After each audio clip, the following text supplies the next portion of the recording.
ಪ್ರಧಾನಿ ನರೇಂದ್ರ ಮೋದಿ ಅವರ ವಿರುದ್ಧ ಕಾಂಗ್ರೆಸ್ ರಾಷ್ಟ್ರೀಯ ಅಧ್ಯಕ್ಷ ಮಲ್ಲಿಕಾರ್ಜುನ ಖರ್ಗೆ ಅವರು ಭಯೋತ್ಪಾದಕ ಎಂಬ ಪದ ಬಳಸಿರುವಂತದ್ದು ಅತ್ಯಂತ ಖಂಡನೀಯ. ಮಲ್ಲಿಕಾರ್ಜುನ ಖರ್ಗೆಯಂತಹ ನಾಯಕರಿಗೆ ಇದು ಶೋಭೆ ತರುವುದಿಲ್ಲ. ಈ ಹೇಳಿಕೆಗೆ ಕ್ಷಮೆ ಕೇಳೋದಲ್ಲ, ಇನ್ನೆಂದೂ ಈ ರೀತಿಯ ಪದ ಅವರು ಬಳಸಬಾರದು ಎಂದು ಗಂಗಾವತಿ ಶಾಸಕ ಗಾಲಿ ಜನಾರ್ದನ ರೆಡ್ಡಿ ಹೇಳಿದರು. ಪುತ್ತೂರಿಗೆ ಆಗಮಿಸಿದ ಶಾಸಕರು ಮಾಧ್ಯಮಕ್ಕೆ ಪ್ರತಿಕ್ರಿಯಿಸಿ, ದೇಶದಲ್ಲಿ ಸೌಹಾರ್ದತೆ, ಅಭಿವೃದ್ಧಿ ಮತ್ತು ವಿಶ್ವದಲ್ಲಿ ಭಾರತದ ಗೌರವವನ್ನ ಹೆಚ್ಚಿಸಿರುವ ಪ್ರಧಾನಿ ನರೇಂದ್ರ ಮೋದಿಯಂತಹ ವ್ಯಕ್ತಿಯನ್ನ ಈ ರೀತಿ ಅವಮಾನಿಸೋದು ಸರಿಯಲ್ಲ ಎಂದಿದ್ದಾರೆ. ಇದು ಖರ್ಗೆ ಬಾಯ್ ತಪ್ಪಿ ಹೇಳಿದ ಪದವಲ್ಲ, ಅವರ ಹೃದಯದಲ್ಲಿ ಇಂತಹುದೇ ಮಾತುಗಳು ಇರೋದು ಎಂದು ಖರ್ಗೆ ವಿರುದ್ಧ ಅಸಮಾಧಾನ ವ್ಯಕ್ತಪಡಿಸಿದ್ರು.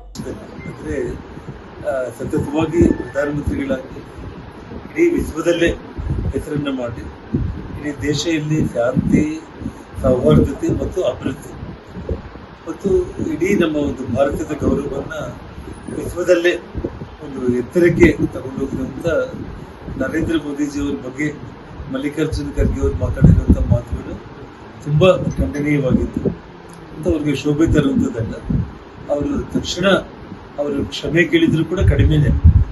ಅವರು ಕ್ಷಮೆ ಕೇಳೋದ್ರ ಜೊತೆಗೆ ಇನ್ನೊಮ್ಮೆ ಇಂಥ ಒಂದು ಪದಗಳನ್ನ ನೋಡಿ, ಇವತ್ತು ಬಾಯಿ ತಪ್ಪಿ ಮಾತಾಡುವಂಥ ಪದ ಅದಲ್ಲ.